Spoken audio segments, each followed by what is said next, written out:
Hey guys, it's Adriel the Hunting Gear Guy. Today I've got this Henry 22 lever action that I wanted to show you. This is the classic model. It's got the regular sized lever handle there. There's no enlarged loop. And it's a pretty fun little gun. It fires 22 long rifle, 22 long, and 22 short. That's a little bit unique. A lot of 22 rifles these days don't support all of those. And I found that it's kind of a cool classic rifle. So if you're in the market for something that's a little bit more classic looking, this is definitely one that you'll want to look at.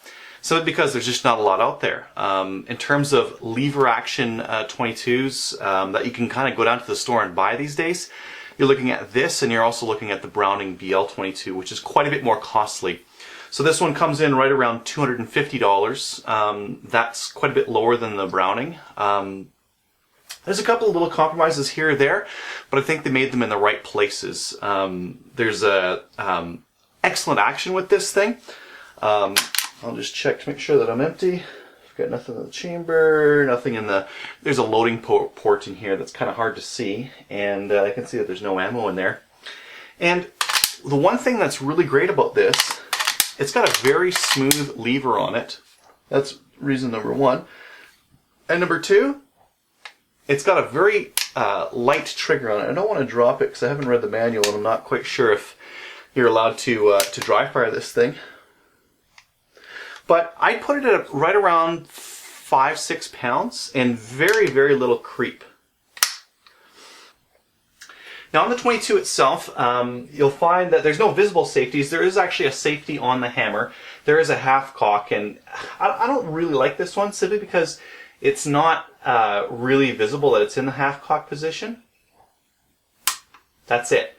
That's half cock. And if you see this hammer here, it doesn't really look like it's moved at all. So that's something a little bit, I don't know, annoying. But given that this is a 22 lever, you can load it up with 15 22 long rifle rounds, and typically you're just going to be blasting with it anyways. I think that's fine. Just to show you guys the loading port, you can see in there's kind of that white cast, I don't know, material in there. It's a little bit cheaper, but you know what? It fed like fantastic. This thing just ate it up. When I shot it in super cold weather, I found that I could get it to fail to fire, but that happens with a lot of rimfire rifles. There's just the firing pin is so tight in there, and once you introduce all the cold weather fun, sometimes they can have trouble hitting the primer with enough force. Up front here, we have this rear sight. It's I don't really know how to call it. It's kind of like a half moon, flat on the top, like a standard rear sight kind of a thing. And then we've got this ramp for adjusting for distance, so you can just kind of lift up on the rear sight and move that ramp back and forth. And then we've got a hooded front sight. It's just a black pin in there. There's no color. Most people these days are going with fiber optic sights on these lower priced rifles simply because, or even just plastic, like a real high vis plastic, because they're a little bit easier to see. But Henry's still sticking with black. I mean, the whole idea with this rifle is that it's supposed to be classic, quote unquote. There's our loading port for our tube magazine, and to get there we just take this guy here and we're going to give it a quick turn, and then we can start pulling it out. And you can see here I've actually started to get a little bit of tarnish on here. I don't know how well that's showing up on camera.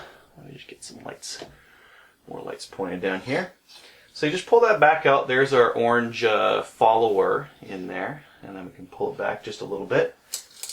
And you can throw in some rounds. I've just got a couple of 22 dummy rounds here, and just kind of flip them back. One of the things I dislike about these magazine tubes is that it's so easy to muzzle sweep yourself when you're, let me just show you here, when you're loading it, because unless you want to just take this thing out and kind of throw it to the side, now you can actually, some people will choose to feed them through the port here, whereas others can just throw them in through the top.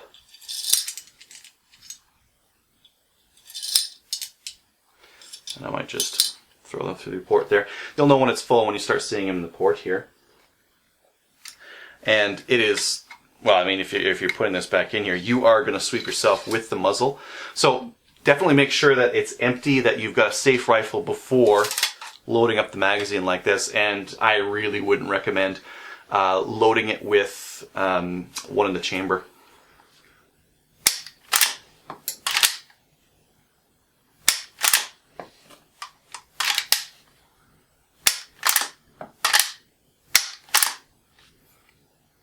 And we're empty.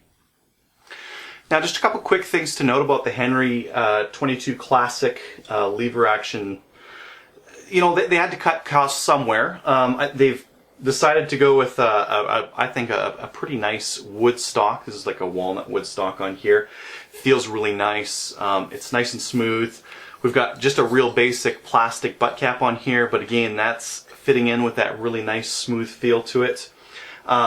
Parts where I think they kind of compromised, where they've got this plastic tube holder up here. I'm not sure if this is plastic or not. It kind of feels plastic. And the receiver itself is some kind of alloy, maybe aluminum, maybe something else, and it's painted. And that's okay for the most part, but it does chip, so that paint will chip off. We already had a little bit come off right here, which is a small concern, but I mean, if you're looking in the price point, there is nothing that's going to match this thing. So it's kind of this, you know, the Henry way or the highway kind of a thing, because the Browning is quite a bit more expensive. I did have a little bit of wobble in the fore end, but I just tightened up this barrel band just a little bit. I'm keeping in mind that I don't want to put too much pressure on this thing, and that fore end wobble really went away. So it was just a case of getting that barrel tightened down on the fore end a little bit. It is machined for 3/8 dovetail, so you can mount a scope on here. I found that it was just too high, even with a really low profile scope. I found myself doing kind of a chin weld, and that's not really good for accuracy. This thing really is made for the iron sights, where you've got your head nice and low down, and that feels a lot more natural with this stock. If you really want to go with a scope on this thing, you may need to pad up the rear buttstock, and I don't know, I think it ruins the looks of a classic looking rifle like this. Now, keep in mind the Henry Golden Boy has a stock that bends down even more, so you're definitely not going to want to put a scope on if you use that Golden Boy 22 rather than this one. Would I recommend this rifle? You know, I think if you're in the market for a classic looking 22, there are few and far between out there, and this thing runs like a dream. It's a lot of fun to shoot. These tubes are a bit of a pain in the butt to load, but they hold so much ammo. You can put 15 long rifle in here. I wouldn't bother with putting shorts in, just because shorts in my area at least are just as expensive as the 22 longs. So I don't know that I'd bother. I'd just go with the long rifles. And it's very easy to carry. Just using that receiver here and just grabbing it overhand, you can walk around a field or something like that, just holding it very easily. In fact, there's no sling studs or sling mount points of any kind on this rifle. I don't think you need it.